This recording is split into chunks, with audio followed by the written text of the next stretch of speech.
Now, the Cabot Phillips thing is also very interesting. Well, it also turns out that Cabot Phillips, from September 4th all the way through to September 10th until September 11th, took a vacation and he wasn't on his show. Maybe we should also ask a question. Is the media totally presenting the truth when it comes to Israel? Just a question, that maybe we shouldn't believe everything the media says because, Ben, some people would accuse Israel of wanting to ethnically cleanse. You're obnoxious. You have absolutely no values that exist outside of the Talmud. You describe yourself as a Talmudic Jew, and I've learned what's in that Talmud, and I encourage other people at home to learn what is in that Talmud so that you know what Ben thinks.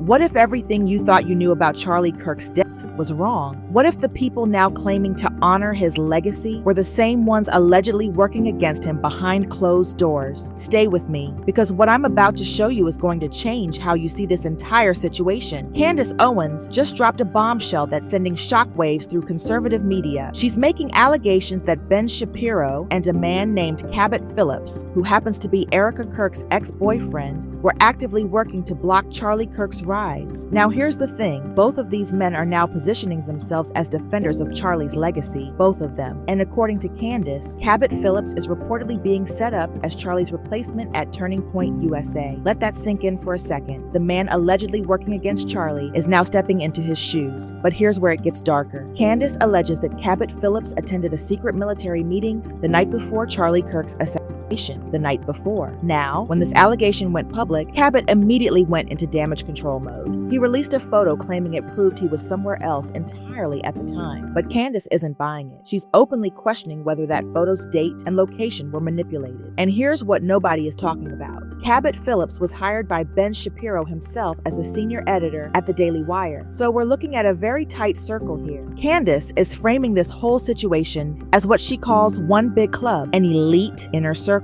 And according to her, Charlie Kirk was never part of that club. She's alleging that Charlie was being sabotaged behind the scenes, and by the time he realized what was happening to him, it was already too late. Now, those are heavy allegations, but Candace didn't stop there. That they have a right to treat Charlie the way that he treated Charlie while he was alive, only to then try to defraud the population into thinking that he is somehow a part of his legacy, that he somehow cared about Charlie Kirk. She went directly at Ben Shapiro on her own podcast, and this is where things take a turn. She presented private text messages between herself and Charlie Kirk, real messages. And according to these texts, Charlie believed that Ben Shapiro was actively undermining both of their careers. Charlie's advice to Candace in these messages: treat Ben like noise. Those were his words, like noise. Now here's what Charlie allegedly said about Ben in those private conversations. He claimed that Ben's respect among movement fighters was extremely low. Charlie wrote, "The Ben thing involves me more than he wants to admit." He even used Game of Thrones metaphors, suggesting that Ben saw him as a threat. Charlie believed Ben was trying to destroy both of their careers, and he mentioned something about Ben sending what he called his incestuous brother to attack them.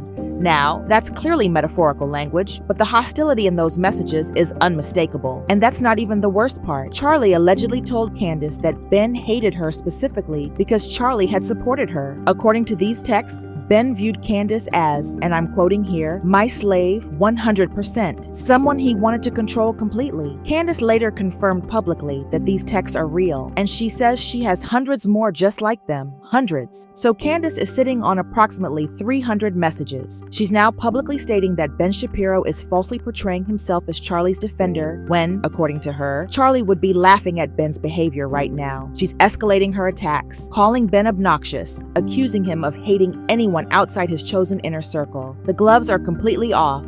You're obnoxious. You have absolutely no values that exist outside of the Talmud. You describe yourself as a Talmudic Jew, and I've learned what's in that Talmud, and I encourage other people at home to learn what is in that Talmud so that you know what Ben thinks of you, because he doesn't just hate me, he hates you too, white men. He hates all black people, okay?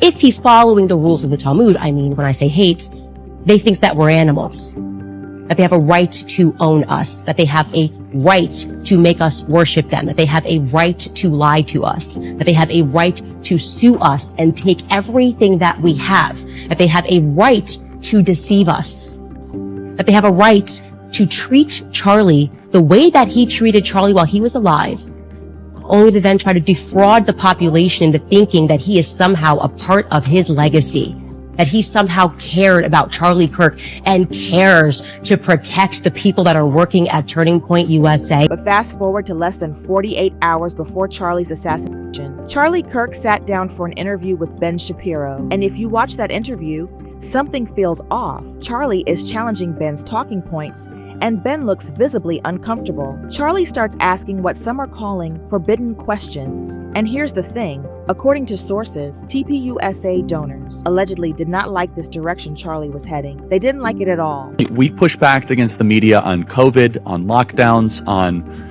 Ukraine, on the border, so maybe we should also ask a question. Is the media totally presenting the truth when it comes to Israel? Just a question, that maybe we shouldn't believe everything the media says, because I know I've been conditioned to ask a lot more critical questions over the last couple of years. So Ben, some people would accuse Israel of wanting to ethnically cleanse.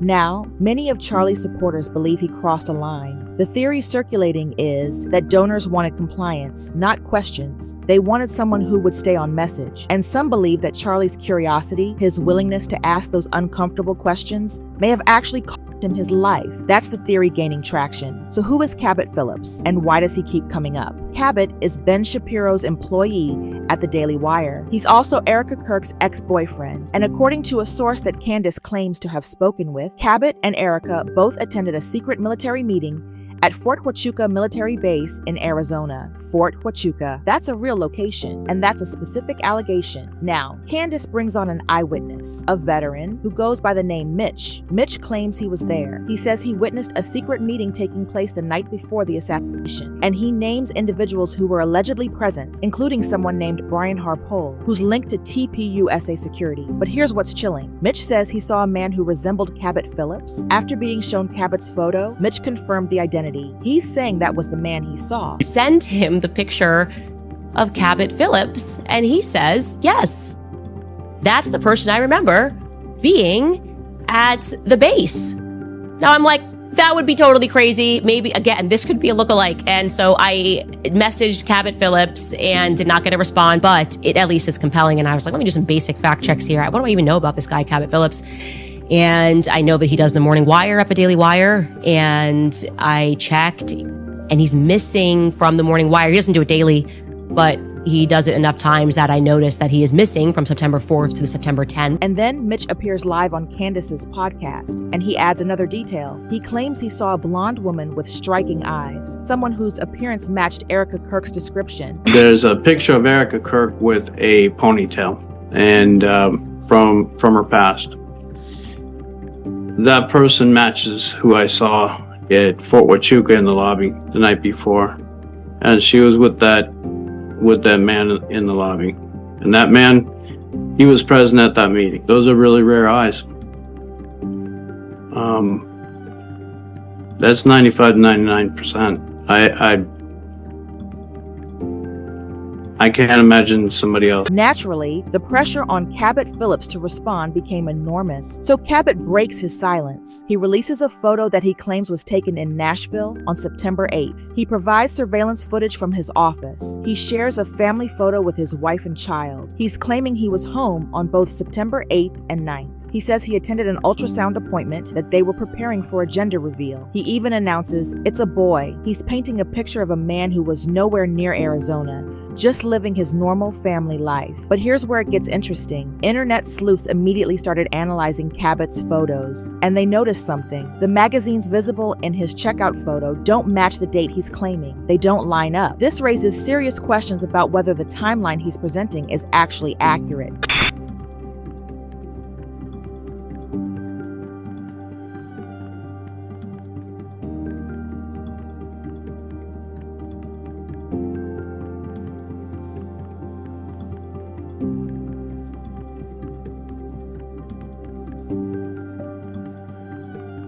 Now, Cabot claims that Candace Owens has the original photo and the metadata to verify everything. But Candace fires back, saying that iPhone metadata can be easily edited. She actually demonstrates on her show how simple it is to alter photos and their information. She points out that even edited photos can still be traced if they're sent via text message. So Candace makes a very public request. She asks Cabot to text the photo directly to her, and according to Candace, he hasn't done that. He still hasn't sent it.